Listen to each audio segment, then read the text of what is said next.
Hi hello नमस्कार दोस्तों। अब आपका हमारे 7 habit of highly effective people book के समरी वीडियो में स्वागत है। इस बुक को स्टीफन आर कवी ने 1989 में प्रकाशित की। इस बुक में स्टीफन 7 ऐसी आदतें बताते हैं जो बहुत ज़्यादा सफल लोगों में पाई जाती हैं।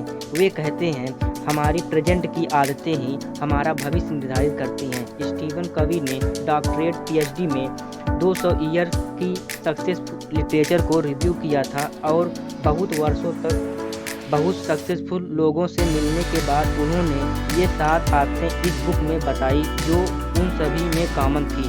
उनके द्वारा यह लिखी गई बुक 5 वर्षों तक न्यूयॉर्क टाइम के बेस्ट सेलिंग बुक में टॉप पर रही थी। इस बुक में आपको 7 ऐसी आदतें के बारे में पता चलेगा जो आपको भी सक्सेसफुल बना सकती हैं। इस बुक में ऑथर इथिक्स के बारे में बात करते हैं और कहते हैं कि 1920 वर्ल्ड वार 1 के पहले का इथिक्स कैरेक्टर इथिक्स था। उस समय लोग ईमानदारी, विनम्रता, निष्ठा, संयम, साहस, न्याय, धैर्य को अधिक वैल्यू देते थे जो सफलता की आधार हैं। जबकि 1920 के बाद का समाज पर्सनालिटी इथिक्स जैसे व्यक्तित्व, तकनीकों का कार्य, सोशल इमेज आदि को ज़्यादा वैल्यू देने लगा। ये भी ठीक है, लेकिन ये कैरेक्टर इथिक्स से अलग था। ऐसी ही जानकारी हर हफ्ते पाने के लिए आप हमारे चैनल को सब्सक्राइब कर लें। Habit number 1, be proactive. हमारा सेल्फ अवेयरनेस हमें जानवरों से अलग करता है। मनुष्य का कॉन्शियसनेस अनलिमिटेड है। जैसे एक कंप्यूटर प्रोग्रामिंग होने पर इनपुट के अनुसार आउटपुट देता है, लेकिन उसे खुद बदल नहीं सकता। लेकिन हम इंसान अपनी मस्तिष्क की प्रोग्रामिंग को चेंज कर सकते हैं, जो हमें वर्षों से समाज ने हमारे दिमाग में फीड कर रखी हैं।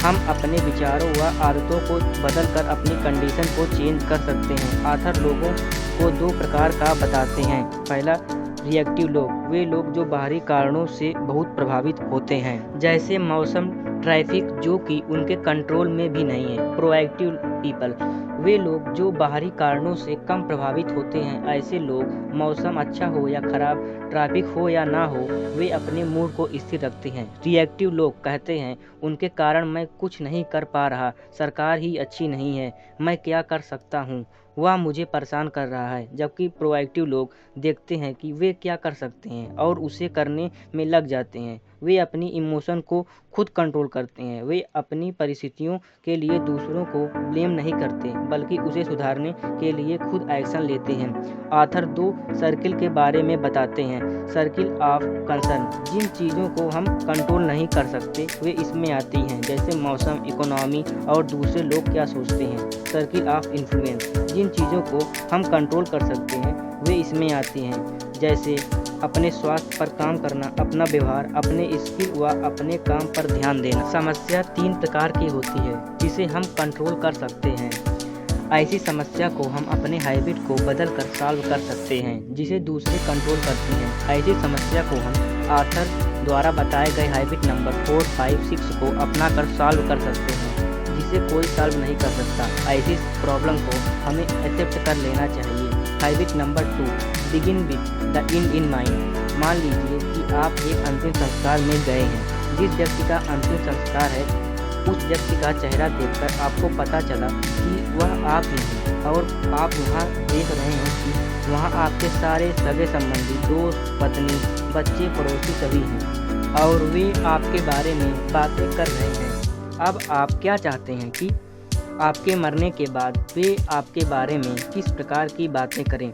जिस प्रकार की बात आप चाहते हैं कि आपके मरने के बाद लोग करें, क्या आप उस तरह के आज हैं? अगर नहीं तो वैसा काम करना चालू करें। Habit number 3, put first thing first. बहुत बार हम इसलिए प्रोक्रास्टिनेट करते हैं क्योंकि हम टू डू लिस्ट नहीं बनाते हैं। पुट फर्स्ट थिंग फर्स्ट का मतलब है कि क्या चीज़ें आपके लिए वैल्यूएबल हैं, उसे सबसे पहले करना। पहला, सोचिए एक ऐसी चीज़ क्या है जिसे आप करने लगेंगे तो वह आपके निजी जीवन में एक महत्वपूर्ण बदलाव लाएगी। दूसरा, और एक ऐसी चीज़ जिसे आप करने लगे तो वह आपके प्रोफेशनल लाइफ में एक अच्छा बदलाव ला सकता है। जब हम अपने काम को प्रायोरिटाइज करने जाते हैं तो हमें यह समझने में समस्या होती है कि कौन सा काम पहले करें और कौन सा बाद में। इसलिए ऑथर इस चैप्टर में एक मैट्रिक्स बताते हैं जिसे आपको यह समझने में आसानी होगी।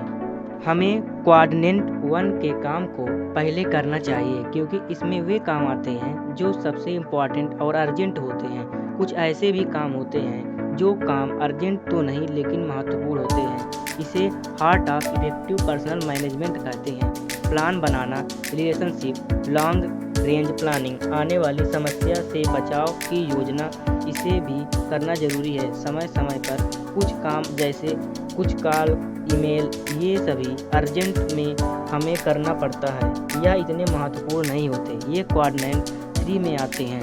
क्वाड्रेंट 4 में आने वाले काम ना तो इम्पोर्टेंट होते हैं ना ही अर्जेंट होते हैं। इन्हें हमें अवॉइड करना चाहिए, जैसे फालतू में घूमना, लीजेंड एक्टिविटी करना, दोस्तों के साथ टाइम वेस्ट करना आदि।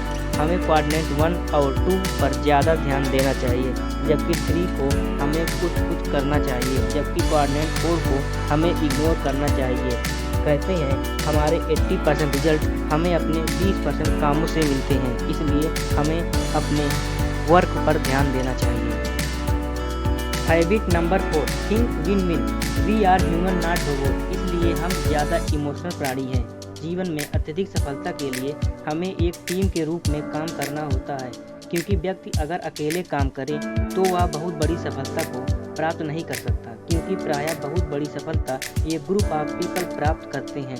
इसलिए हमें अपने इंटरपर्सनल स्किल को इम्प्रूव करते रहना चाहिए।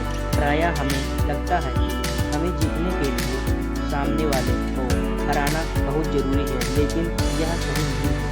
ऑथर इसे विन लूज मेंटालिटी कहते हैं। ऐसा स्कैर्सिटी मेंटालिटी वाले लोग सोचते हैं। हमें हमेशा विन विन सिचुएशन क्रिएट करना चाहिए, क्योंकि इसमें हमारा और हमारे सामने वाले दोनों का भला होता है। इससे हम अपनी लाइफ में ग्रेट सक्सेस अचीव कर सकते हैं। ऐसा हमेशा एबंडेंस मेंटालिटी वाले लोग सोचते हैं। वे मानते हैं कि यहाँ प्रत्येक व्यक्ति के लिए बहुत कुछ है जिसे प्रत्येक व्यक्ति प्राप्त कर सकता है।